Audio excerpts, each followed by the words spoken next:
माननीय सदस्यगण, आज हमारे देश के लोकतांत्रिक इतिहास का एक अत्यंत महत्वपूर्ण दिन है, जब हम संसद के नए भवन में लोकसभा की पहली बैठक आरंभ कर रहे हैं।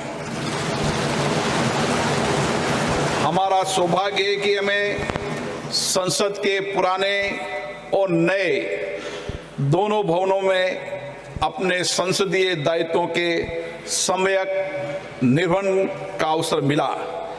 इस ऐतिहासिक अवसर का साक्षी बनने का अवसर हमें मिला है। इस शुभ अवसर पर मैं आप सबको शुभकामनाएं देता हूं, बधाई देता हूं। आज हम सबके लिए शुभ दिन है। मैं सभी को भी गणेश चतुर्थी की भी बहुत बहुत शुभकामनाएं, बधाई देता हूं। माननीय सदस्यगण, आज हम अपने देश के उन संस्थापकों, राष्ट्र निर्माताओं को स्मरण करते हैं और उन्हें श्रद्धांजलि देते हैं, जिनके संघर्ष एवं बलिदान के कारण हमें आज़ादी मिली। उन्होंने एक ऐसा संविधान दिया जो जनता को केंद्र में रखकर राष्ट्र के प्रत्येक नागरिकों की प्रगति को सुनिश्चित करता है। माननीय सदस्यगण, जो हमारी श्रेष्ठ संसदीय परंपराएं, परिपाटियां और अनुभव रहे, हम इस नए भवन में उन श्रेष्ठ परंपराओं को आगे बढ़ाएंगे। जो हमारे अच्छे अनुभव रहे उनको आगे बढ़ाएंगे और जो हमारे अच्छे अनुभव नहीं रहे उन अनुभवों को त्याग करेंगे। ये हम संसद की उच्च मर्यादा प्रतिष्ठा कायम करें। हम नए भवन में नए विचारों के साथ लोकतंत्र की संस्कृति को, चर्चा संवाद की श्रेष्ठ परंपराओं को स्थापित करें। हम सदन में शालीनता और मर्यादा से अपने विचारों को रखें। सहमति असहमति लोकतंत्र का मूल मंत्र है, किंतु हम उसे गरिमा के साथ व्यक्त करें, मुद्दों पर चर्चा करें। हमारा यह सदन स्वस्थ चर्चा और संवाद का केंद्र बने।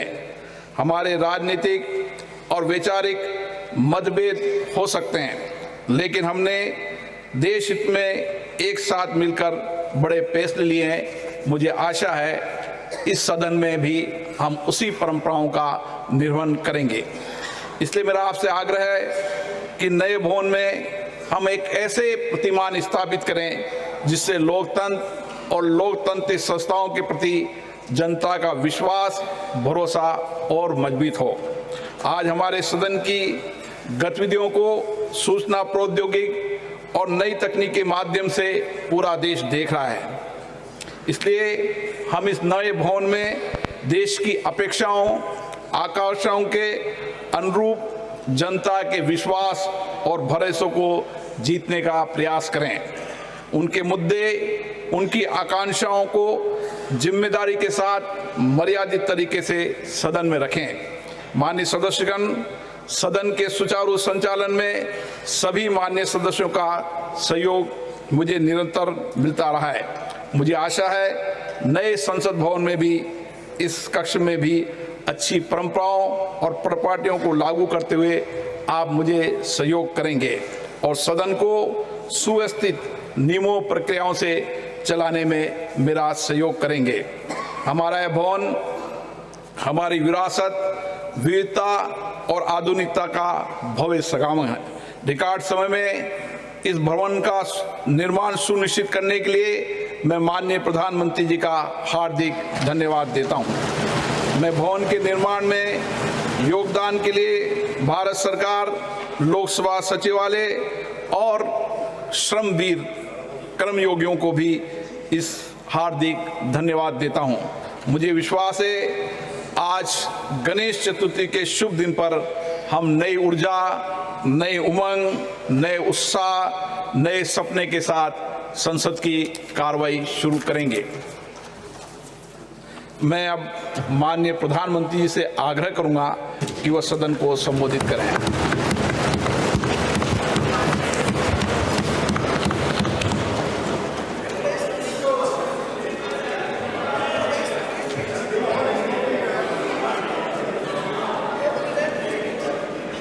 आदरणीय अध्यक्ष जी, नए संसद भवन का ये प्रथम और ऐतिहासिक सत्र है। मैं सभी माननीय सांसदों को और सभी देशवासियों को बहुत बहुत शुभकामनाएं देता हूं। आदरणीय अध्यक्ष जी, आज प्रथम दिवस के प्रथम सत्र में नए सदन में आपने मुझे बात रखने के लिए अवसर दिया है, इसलिए मैं आपका बहुत बहुत आभार व्यक्त करता हूं। इस नए संसद भवन में मैं आप सभी माननीय सांसदों का भी हृदय से स्वागत करता हूं। ये अवसर कई मायनों में अभूतपूर्व है। आजादी के अमृत काल का ये उषा काल है और भारत अनेक सिद्धियों के साथ नए संकल्प लेकर के नए भवन में अपना भविष्य तय करने के लिए आगे बढ़ रहा है। विज्ञान जगत में चंद्रयान 3 की गगनचुंबी सफलता हर देशवासी को गर्व से भर देती है। भारत की अध्यक्षता में G20 का असाधारण आयोजन विश्व में इच्छित प्रभाव, इस अर्थ में ये अद्वितीय उपलब्धियां हासिल करने वाला एक अवसर भारत के लिए बना। इसी आलोक में आज आधुनिक भारत और हमारे प्राचीन लोकतंत्र का प्रतीक नए संसद भवन का शुभारंभ हुआ है। सुखद संयोग है कि ये गणेश चतुर्थी का शुभ दिन है।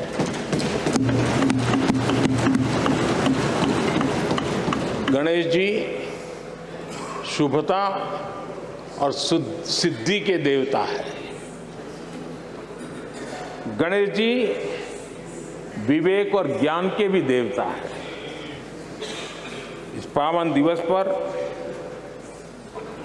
हमारा ये शुभारंभ संकल्प से सिद्धि की ओर एक नए विश्वास के साथ यात्रा को आरंभ करने का है। आजादी के अमृत काल में हम जब नए संकल्पों को लेकर के चल रहे हैं, तब अब जब गणेश चतुर्थी का पर्व आज है, तब लोकमान्य तिलक की याद आना बहुत स्वाभाविक है। आजादी के आंदोलन में लोकमान्य तिलक जी ने गणेश उत्सव को एक सार्वजनिक गणेश उत्सव के रूप में प्रस्तावित करके पूरे राष्ट्र में सुराज्य की आहलेख जगाने का माध्यम बनाया था। लोकमान्य तिलक जी ने गणेश पर्व से सुराज्य की संकल्पना को शक्ति दी।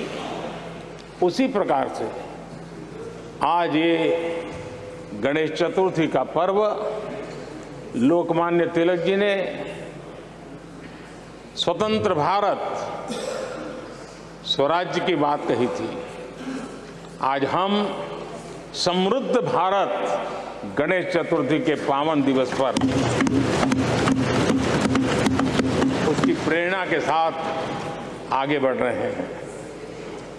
सभी देशवासियों को इस अवसर पर फिर एक बार मैं बहुत बहुत बधाई देता हूं। आदरणीय अध्यक्ष जी, आज संवत्सरी का भी पर्व है। ये अपने आप में एक अद्भुत परंपरा है।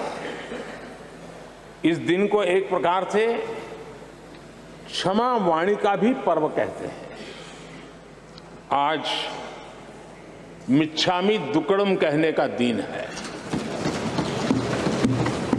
ये पर्व मन से, कर्म से, वचन से अगर जाने अनजाने किसी को भी दुख पहुंचाया है तो उसकी क्षमा याचना का अवसर है। मेरी तरफ से भी पूरी विनम्रता के साथ, पूरे हृदय से आप सभी को, सभी सांसद सदस्यों को और सभी देशवासियों को मिच्छामी दुक्कड़म। आज जब हम एक नई शुरुआत कर रहे हैं तब हमें अतीत की हर कड़वाहट को भुलाकर आगे बढ़ना है। इस स्पिरिट के साथ जब हम यहां से हमारे आचरण से, हमारी वाणी से, हमारे संकल्पों से जो भी करेंगे देश के लिए, राष्ट्र के एक एक नागरिक के लिए वो प्रेरणा का कारण बनना चाहिए और हम सबको इस दायित्व को निभाने के लिए भरसक प्रयास भी करना चाहिए। आदरणीय अध्यक्ष जी, ये भवन नया है, यहां सब कुछ नया है, सारी व्यवस्थाएं नई हैं। यहां तक आपके सब साथियों को भी आपने एक नए रंग रूप के साथ प्रस्तुत किया है।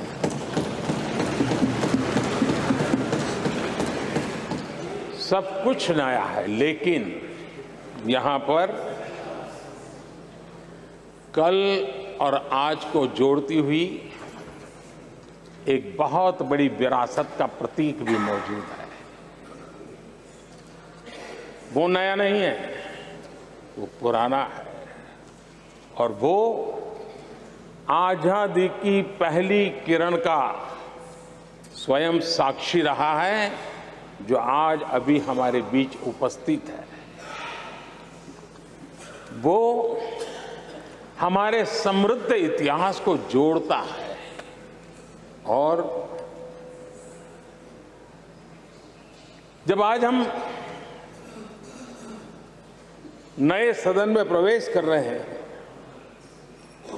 संसदीय लोकतंत्र का जब ये नया गृह प्रवेश हो रहा है तो यहां पर आजादी की पहली किरण का साक्षी जो आने वाली पीढ़ियों को भी प्रेरणा देने वाला है, वैसा पवित्र सेंगोल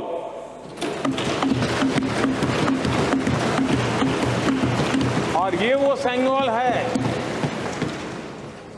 जिसको भारत के प्रथम प्रधानमंत्री पंडित नेहरू का स्पर्श हुआ था। ये पंडित नेहरू के हाथों में पूजा विधि कर करके आजादी के पर्व का प्रारंभ हुआ था और इसलिए एक बहुत महत्वपूर्ण अतीत को उसके साथ सेंगोल हमें जोड़ता है। तमिलनाडु की महान परंपरा का वो प्रतीक तो है ही, देश को जोड़ने का भी, देश की एकता का भी वो प्रतीक है। और हम सभी माननीय सांसदों को हमेशा जो पवित्र सेंगोल पंडित नेहरू के हाथ में शोभा देता था, वो आज हम सब की प्रेरणा का कारण बन रहा है। इससे बड़ा गर्व क्या हो सकता है। आदरणीय अध्यक्ष जी, नए संसद भवन की भव्यता आधुनिक भारत के महिमा को भी मंडित करती है। हमारे श्रमिक, हमारे इंजीनियर्स, हमारे कामगारों, उनका पसीना इसमें लगा है और कोरोना काल में भी उन्होंने जिस लगन से इस काम को किया है, क्योंकि मुझे कार्य जब चल रहा था तब उन श्रमिकों के बीच आने का बार बार मौका मिलता था और खास करके मैं उनके स्वास्थ्य को लेकर के उनसे मिलने आता था। लेकिन ऐसे समय भी उन्होंने इस बहुत बड़े सपने को पूरा किया। आज मैं चाहूँगा कि हम सब हमारे उन श्रमिकों का, हमारे उन कामगारों का, हमारे इंजीनियर्स का हृदय से धन्यवाद करें, हृदय से, क्योंकि उनके द्वारा निर्मित भावी पीढ़ियों को प्रेरणा देने वाला है। और 30,000 से ज्यादा श्रमिक बंधुओं ने परिश्रम किया है, पसीना बहाया है इस भव्य व्यवस्था को खड़ी करने के लिए और कई पीढ़ियों के लिए ये बहुत बड़ा योगदान है। माननीय अध्यक्ष जी, मैं उन श्रमयोगियों का नमन तो करता ही, लेकिन एक नई परंपरा का प्रारंभ हो रहा है, इसका मुझे अत्यंत आनंद है।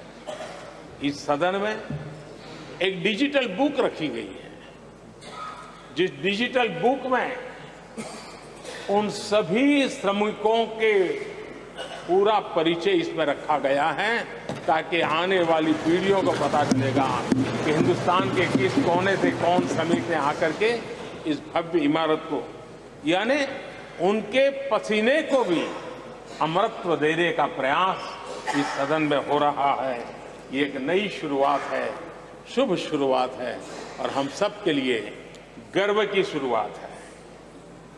मैं इस अवसर पर 140 करोड़ देशवासियों की तरफ से, मैं इस अवसर पर लोकतंत्र की महान परंपरा की तरफ से हमारे इन श्रमिकों का अभिनंदन करता हूं। आदरणीय अध्यक्ष जी, हमारे यहां कहा जाता है यद भावो तद भवति, और इसलिए हमारा भाव जैसा होता है वैसे ही कुछ घटित होता है। यद भावो तद भवति, और इसलिए हम जैसी भावना करते हैं और हम जैसी भावना करके प्रवेश किया है, मुझे विश्वास है भावना भीतर जो होगी हम भी वैसे ही खुद भी बनते जाएंगे और वो बहुत बड़ी स्वाभाविक है। भवन बदला है, मैं चाहूंगा भाव भी बदलना चाहिए, भावना भी बदलनी चाहिए।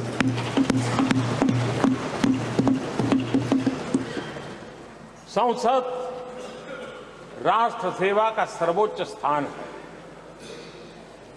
ये संसद दलहित के लिए नहीं है। हमारे संविधान निर्माताओं ने इतनी पवित्र संस्था का निर्माण दलहित के लिए नहीं, सिर्फ और सिर्फ देश हित के लिए किया।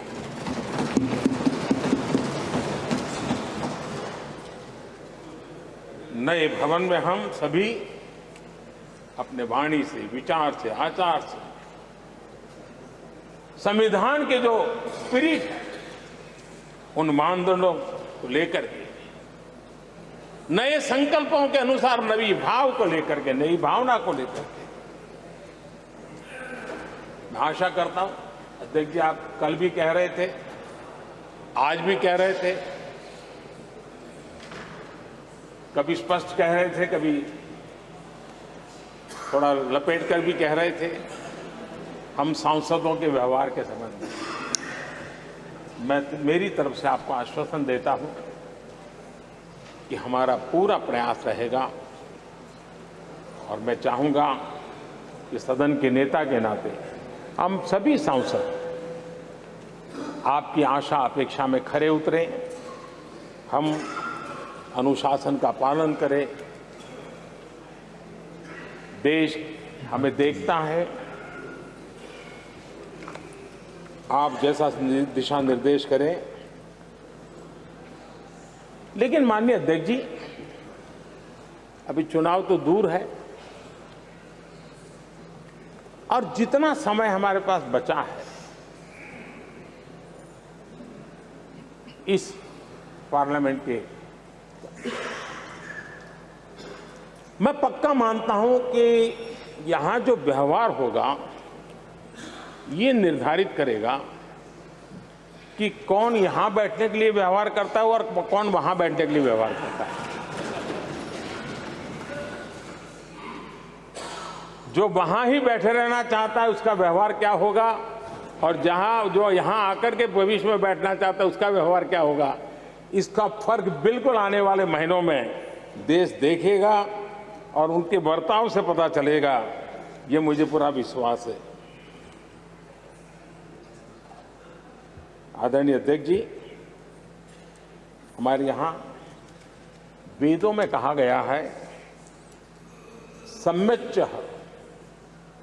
सब्रता भूत्वा वाचम वदत भद्रया, अर्थात हम सब एक मत होकर, एक समान संकल्प लेकर कल्याणकारी सार्थक संवाद करें।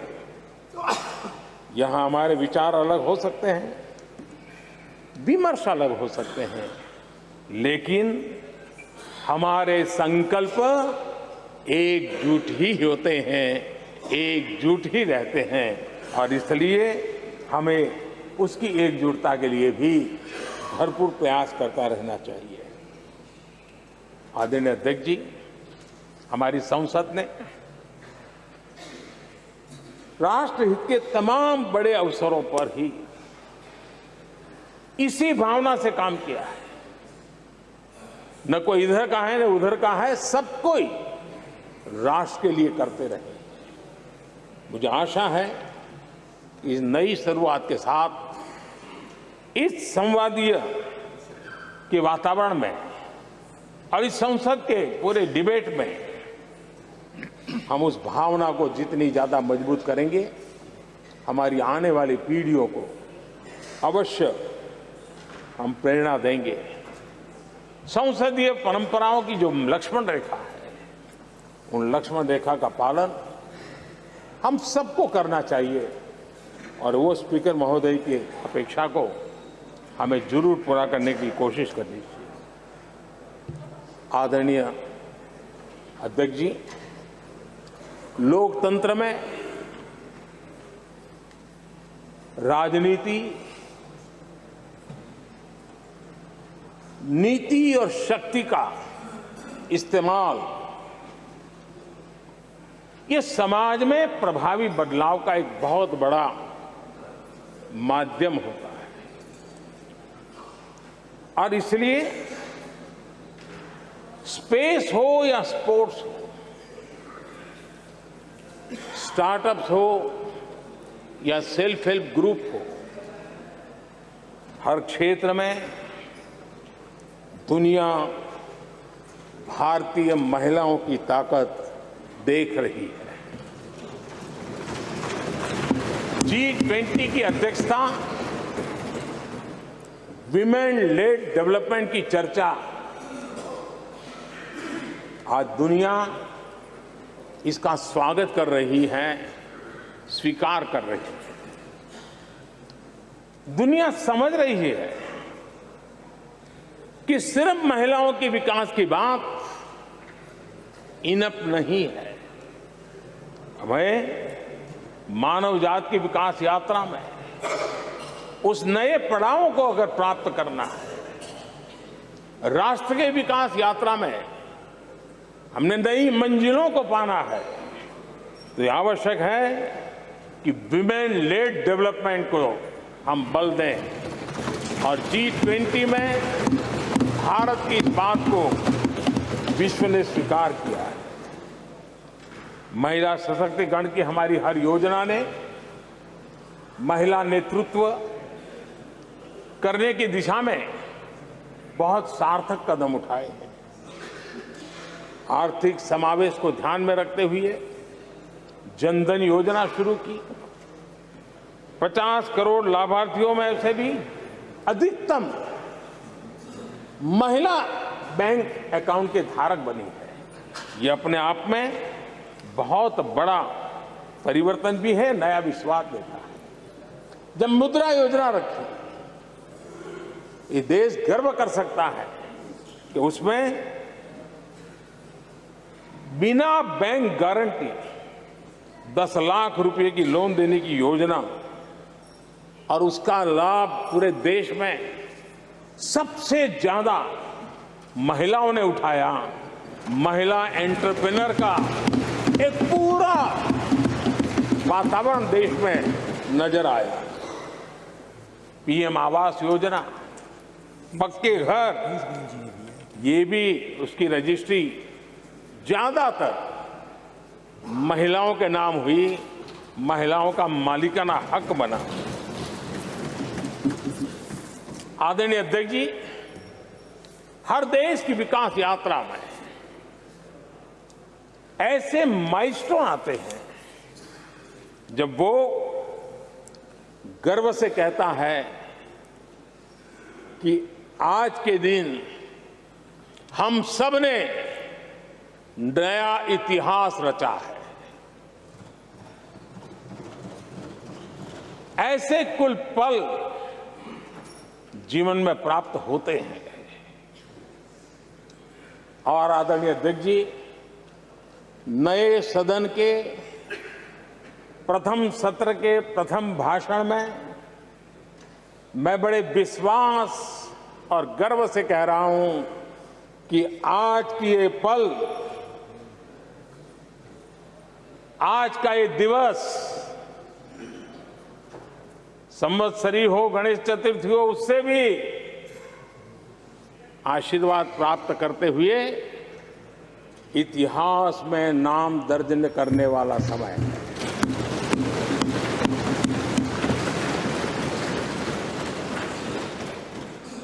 हम सब के लिए पल गर्व की पल है। अनेक वर्षों से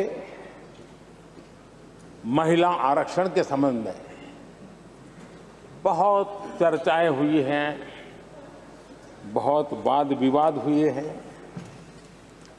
महिला आरक्षण को लेकर संसद में पहले भी कुछ प्रयास हुए हैं। 1996 में इससे जुड़ा बिल पहली बार पेश हुआ था। अटल जी के कार्यकाल में कई बार महिला आरक्षण का बिल पेश किया गया, कई बार, लेकिन उसे पार कराने के लिए आंकड़े नहीं जुटा पाए और उसके कारण वो सपना अधूरा रह गया। महिलाओं को अधिकार देने का, महिलाओं की शक्ति का उपयोग करने का वो काम, शायद ईश्वर ने ऐसे कई पवित्र काम के लिए मुझे चुना है।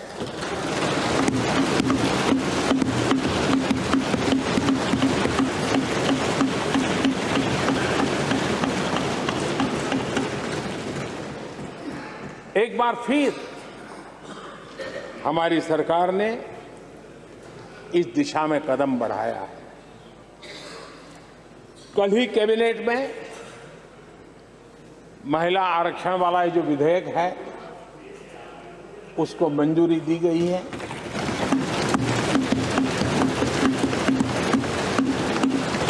आज 19 सितंबर की ये तारीख इसीलिए इतिहास में अमरत्व को प्राप्त करने जा रहे हैं। आज जब महिलाएं हर सेक्टर में तेजी से आगे बढ़ रही हैं, नेतृत्व कर रही है, तो बहुत आवश्यक है कि नीति निर्धारण में, पॉलिसी मेकिंग में हमारी माताएं, बहनें, हमारी नारी शक्ति अधिकतम योगदान दें, ज्यादा से ज्यादा योगदान दें। योगदान ही नहीं, वे महत्वपूर्ण भूमिका निभाएं। आज इस ऐतिहासिक मौके पर नए संसद भवन में सदन की पहली कार्यवाही के रूप में उस कार्यवाही के अवसर पर देश के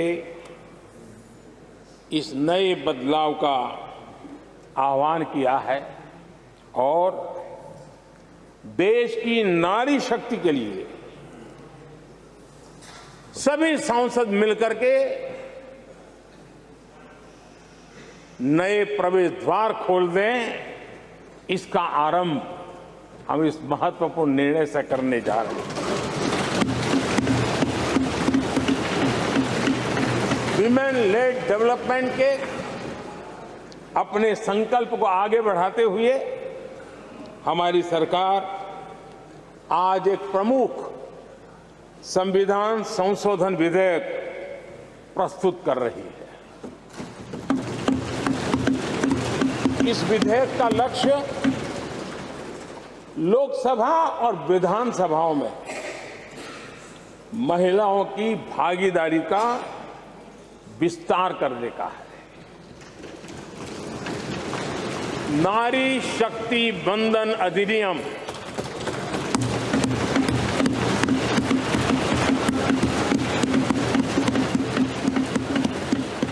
नारी शक्ति बंधन अधिनियम, इसके माध्यम से हमारा लोकतंत्र और मजबूत होगा। मैं देश की माताओं, बहनों, बेटियों को नारी शक्ति बंधन अधिनियम के लिए बहुत बहुत बधाई दूंगा। मैं सभी माताओं, बहनों, बेटियों को आश्वस्त करता हूं कि हम इस बिल को कानून बनाने के लिए संकल्पबद्ध है।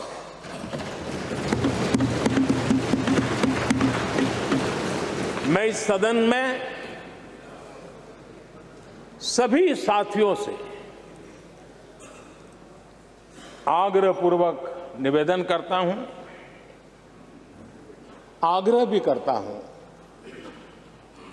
और जब एक पावन शुरुआत हो रही है, पावक विचार हमारे सामने आया है, तो सर्वसम्मति से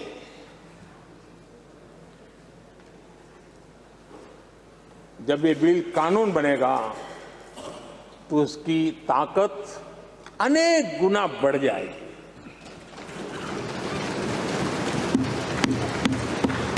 और इसलिए मैं सभी माननीय सांसदों से, दोनों सदन के सभी माननीय सांसदों से इसे सर्वसम्मति से पारित करने के लिए प्रार्थना करते हुए आपका आभार व्यक्त करता हूं कि इस नए सदन के प्रथम सत्र में मुझे आपने मेरी भावनाओं को व्यक्त करने का अवसर दिया। बहुत बहुत धन्यवाद। श्री अधीर रंजन चौधरी जी।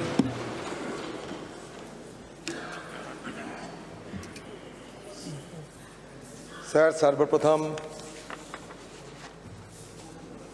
हमारे लोकसभा की स्पीकर, हमारे अभिभावक, आपको सबकी तरफ से आभार प्रकट करता हूं कि आप ये नए सदन में आज नया शुरुआत करने का पहल किए हैं और इसके साथ साथ हमारी देश की हर नागरिकों को गणेश चतुर्थी की बधाई भी देना चाहते हैं। और सत्ता पक्ष और विपक्ष